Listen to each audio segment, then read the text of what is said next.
Welcome back to another video here on Style LC. In this video, we're going to do a basic application.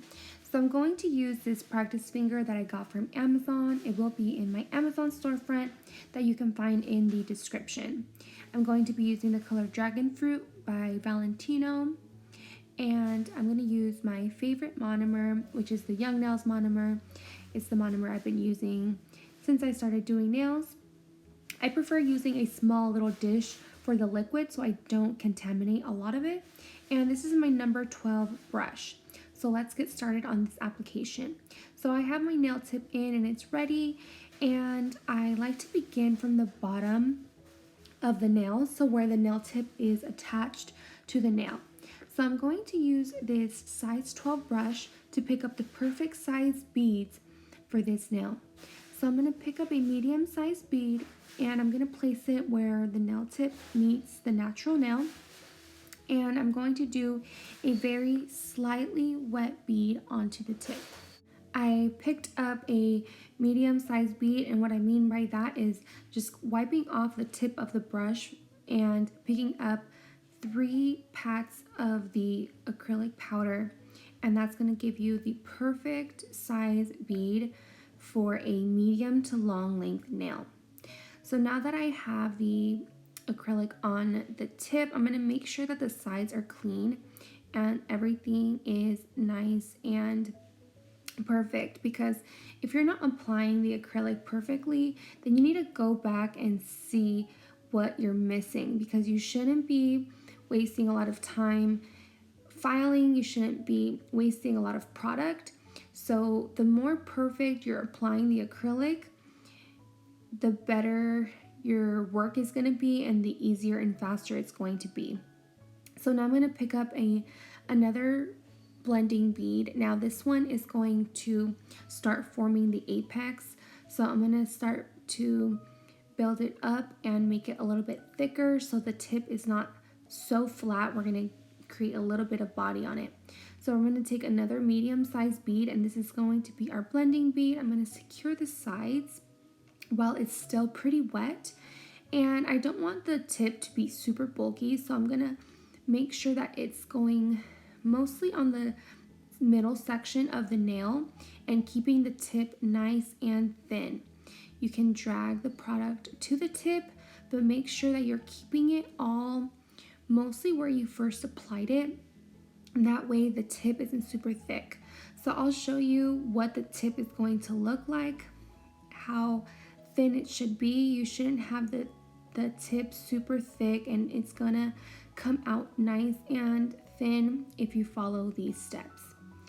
So you can see how smooth it is. Now I'm going to pick up another bead. This is going to be our apex bead and the bead that's going to be right before the cuticle bead. So you're going to need 2 more beads to complete this nail. So I'm going to pat it 2 times.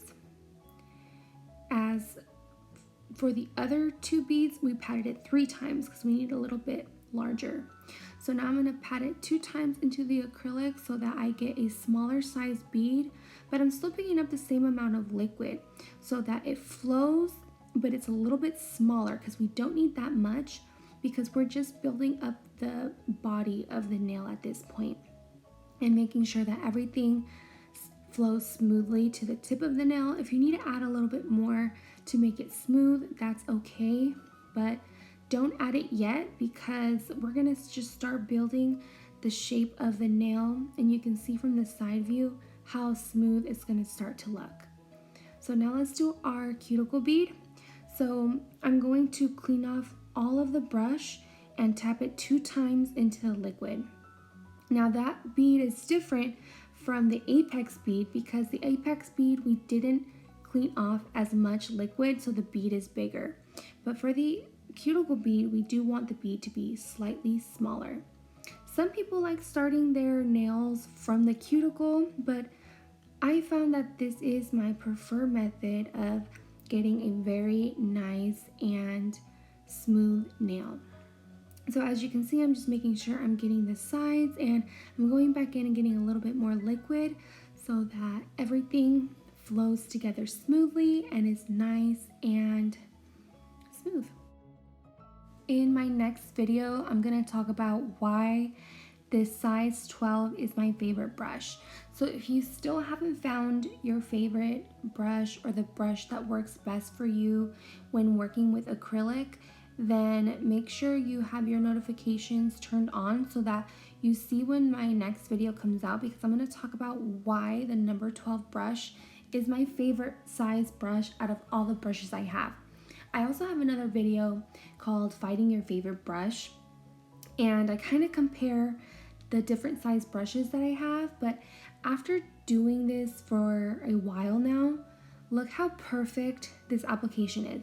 Look how smooth it is, and you can see that it's not too thick. Look at the tip. And this is before shaping. All you really need to do is run a hand file by it, and it comes out really smooth. So I'm going to go into depth into why I love a size 12. So if you can't see the results from the size 12, then you need to try it yourself, and you let me know if you like the number 12 brush. So here's a little bit better view of how smooth it is. Let me know what you think of this application. Let me know if this video helped you. I am back to making more videos. I didn't have any space on my iPad to create any more videos, and I just had my camera sitting there. So I made some space, and I'm gonna start making more videos and having fun with you guys. And thank you so much for all of your support. I have had a lot of fun making this video, so make sure you stay tuned and keep an eye out for the next one. I will see you soon. Bye.